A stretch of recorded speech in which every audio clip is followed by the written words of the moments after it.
Bonjour, salut, c'est Herman Dewey. Herman Dewey, artiste musicien gospel, artiste comédien. La foi sans les œuvres et la foi avec les œuvres. La foi, qu'est-ce que la foi? Hébreux chapitre 11 nous donne une définition de la foi. Hébreux chapitre 11, à partir du premier verset, dit que la foi est une ferme assurance des choses qu'on espère, une démonstration de celles qu'on ne voit pas.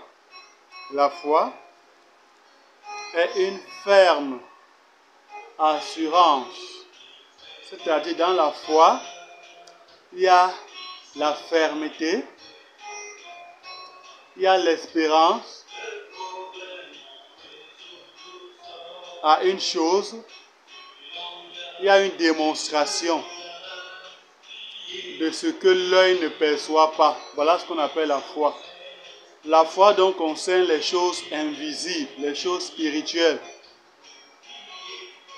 Seulement, cette foi qui concerne les choses invisibles, les choses spirituelles, les choses immatérielles, existe dans le monde spirituel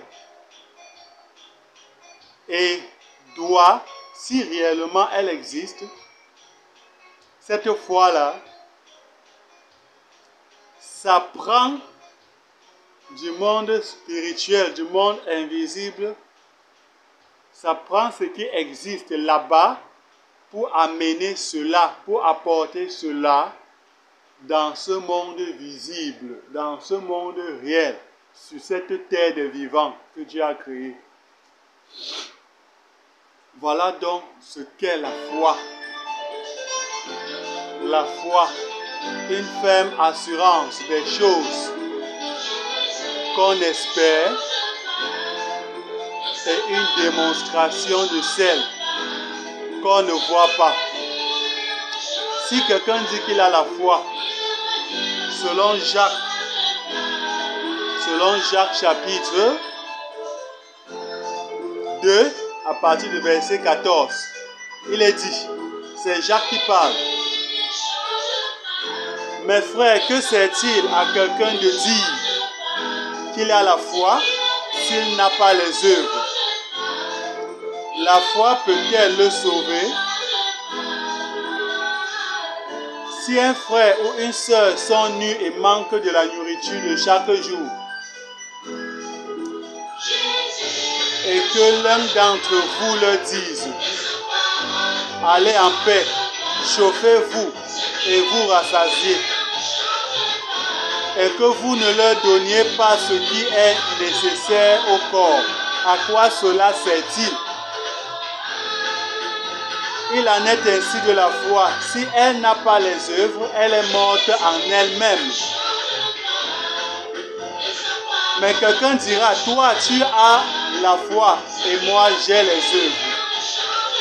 Montre-moi ta foi sans les œuvres et moi je te montrerai la foi par mes œuvres. On peut s'arrêter à ce niveau. De 14 à 18. La foi sans les œuvres est morte, dit l'apôtre Jacques. Si tu dis, par exemple, que tu as l'Esprit de Dieu, tu as le Saint-Esprit.